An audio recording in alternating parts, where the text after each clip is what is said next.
Անդրադառնալով նորաստեղծ ապաստան հայցողների, բռնի տեղահանվածների և փախստականների իրավունքների պաշտպանության ու խթանման հարցերով հասարակական խորհրդի ձևավորմանը Մարդու իրավունքների պաշտպան Անահիտ Մանասյանը նշեց, որ նպատակը թիրախային խմբերի խնդիրների հասցեագրումն է և այս գործընթացում ներգրավված են ոլորտային հասարակական կազմակերպություններ ու փորձագետներ, այդ թվում հենց տեղահանված անձանց կողմից հիմնադրված ՀԿ-ներ։ Հիմնական գաղափարն այն է, որպեսզի պետության կողմից կայացվող որոշումների ամբողջ գործընթացում ներգրավված լինեն եւ լսելի լինի նաեւ ոլորտային հասարակական կազմակերպությունների եւ փորձագետների ձայնը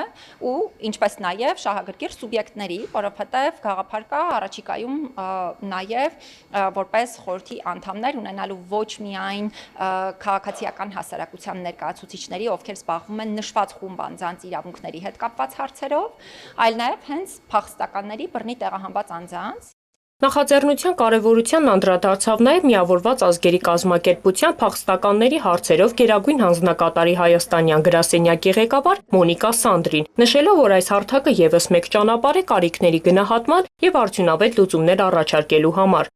Մեծապես գնահատում եմ Մարդու իրավունքների պաշտպանի գրասենյակի հետ երկարամյա համագործակցությունը և կարևորում ապաստան հայցողների, բռնի տեղահանված անձանց ու փախստականների իրավունքների պաշտպանության հանրային խորհրդի ստեղծումը։ Համոզված եմ, որ այս հարթակը կնպաստի նրանց ինտեգրմանը, կրթության, աջակցության և զբաղվածության հնարավորությունների ընդլայնմանը։ Մենք պատրաստ ենք շարունակել աջակցությունը սերտ համագործակցելով պետական մարմինների և գործընկեր կազմակերպությունների հետ։ Ապաստան հայցողների թիվը Հայաստանի Հանրապետությունում տարեկան հասնում է 1000-ի, մինչդեռ 2022 թվականը տարեկան գրանցվում էր 200-ից 250 դիմող։ Այս մասին էլ հայտնեց Միգրացիա և քաղաքացիության ծառայության պետ Նելի Դավթյանը, առանձնացնելով այն պետությունների առաջին հնգյակը, որոնց քաղաքացիներից ստացվում են տասնյակ դիմումներ՝ Ուկրաինա, Ռուսաստան, Իրան, Աֆղանստան, Եմեն եւ այլն։ Օրինաչափություն է, որ նկատվում է, որ դիմում են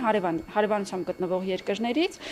ինչպես նաև պատերազմական գոտում գտնվող երկրներից, մեզ համար նաև ավանդական են Սիրիայից, Լիբանանից հոսքերը,